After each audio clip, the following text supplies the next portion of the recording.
الحمد لله وحده والصلاة والسلام على من لا نبي بعده. ألم تر أن الله أنزل من السماء ماء فسلكه ينابيع في الأرض ثم يخرج به زرعا مختلفا ألوانه ثم يهيج فتراه مصفرا ثم يجعله حطاما إن في ذلك لذكرى لأولي الألباب.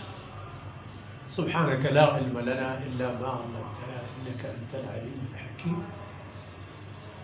رب اشرح لي صدري ويسر لي أمري واحلل عقدة من لساني يفقهوا قولي واجعل لي وزيرا من أهلي رب زدني علما وارزقني ثم أما بعد.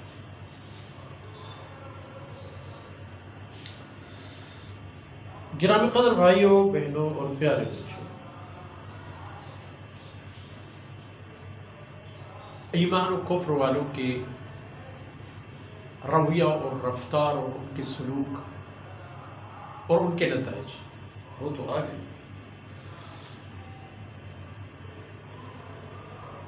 اب یہاں انسان کو یہ دکھایا جا رہا ہے کہ آپ کے پاس جو پورا نظام حیات ہے کہ جن کے بغیر آپ کی زندگی کی گاڑی ایک لمحہ بھی نہیں چلے گی، اس کے بارے میں کبھی سوچا؟ علم تر، کیا دیکھا نہیں ہے، محسوس نہیں کیا ہے؟ ان اللہ انزل من السماء ماء، یہ اللہ کی ذات ہے جس نے آسمان سے اوپر سے پانی بہایا.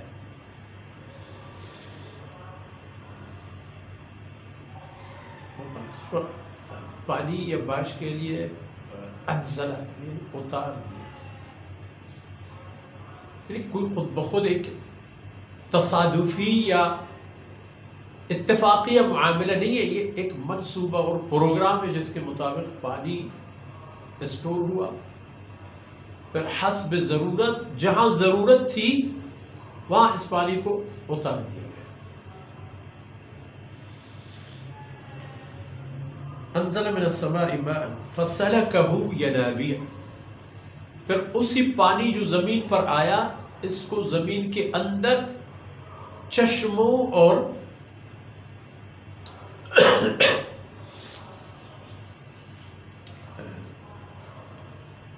زمین کے اندر چشموں کی صورت میں تبدیل کیا.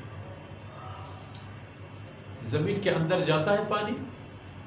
پھر باقاعدہ چلتے چلتے مخصوص جگہوں پر جو اللہ نے مرتب فرما دیے ہیں وہاں جمع ہو جاتے ہیں زمین کے اندر، پھر وہاں سے پھوٹ پڑتے ہیں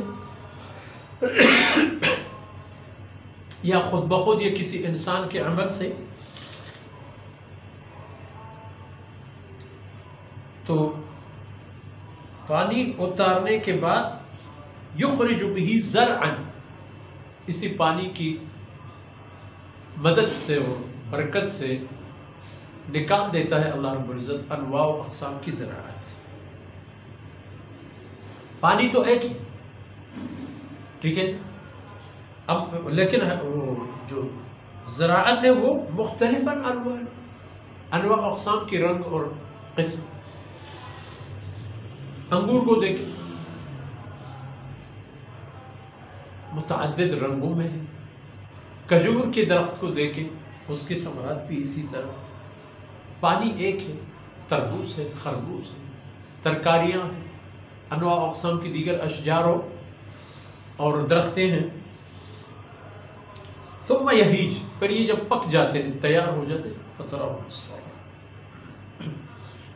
یعنی آتے آتے پل پک کر پھر یہ پیلے پڑ جاتے ہیں، اور پیلے پڑ جانے کے بعد فَيَجْعَلَهُ حُطَامًا، پھر یہی زراعت ہو جاتا ہے بالکل گھاس پھوس اور یوں سمجھ لیجئے کہ بھوسا.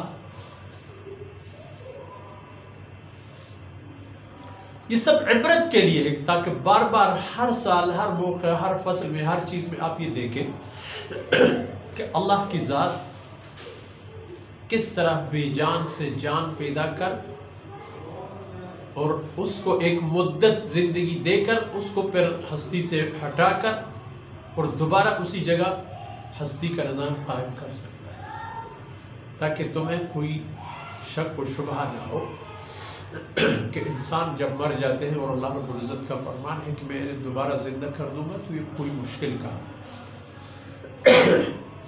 باقی اللہ کا یہ نظام ہے کہ جو انسان مر گیا اس کو دوبارہ تو خیر پیدا نہیں فرما دیتا، کیونکہ بعد میں آنے والوں کو آگے بڑھنا ہے۔ یہ کوئی تماشا نہیں، ایک سفر ہے، سفر والے جلدی جلدی اپنی منزل پر جائیں اور پہنچنے کے بعد ہی انہیں سب کچھ کا پتہ چلے گا۔ ان فی ذلک لذکری لأولی الالباب، یہ پانی کی اس طرح اتر جانا یا اتارا جانا، اس سے انواع و اقسام کے زمین کے اندر چشمے بن کے پھر پھوٹنا اور سیراب کر دینا زراعت کو، ایک پانی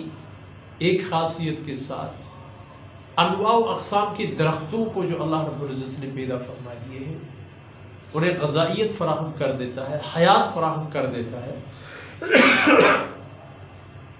ان فی ذلک لذکری لأولی الالباب، داناؤں کے لیے اللہ فرماتے ہیں میں بہت نصیحت کی بات ہے، بہت نصیحت کی باتیں ہیں سمجھدار اور باشعور لوگوں کے لیے۔ اب انسان خود دیکھ لے کہ اللہ رب العزت کی ان فرمودات کے مطابق میں اپنا ایمان استوار کر چکا ہوں، دنیا کی زندگی سے متعلق اور آخرت سے متعلق۔ میں نے اپنے عقیدہ و افکار و اعمال کو اسی دائرے میں مرتب کیا ہے، یا میری کچھ اور سوچ و فکر ہے، مبہم اور درگردش قسم کی سرگردان کیفیت والی کوئی سوچ میں نے بنا رکھا ہے جس کا کوئی اسٹاپ اور انجام نہیں ہے، بس اس طرح سرگردانی میں زندگی کے دن راتیں گزر جائیں اور بات ختم اور قیامت میں تباہی۔ اس سے بہتر ہے کہ انسان اللہ رب العزت کی عطا فرمودہ عقل کو کام لے کر اللہ رب العزت کی مرضی کے مطابق زندگی گزارے، اور یہ جان لے کہ اس کی یہ زندگی اور اس کے رونقیں یہ سب یہاں تک ہے، اور اس کو آخرت کے لیے اللہ کی بندگی کے علاوہ کوئی اور سہارا اور چارہ کار نہیں ہے۔ ان معروضات کے ساتھ ہی آج کی باتیں اختتام پذیر ہوتی ہیں۔ اللہ رب العزت کوتاہیوں سے درگزر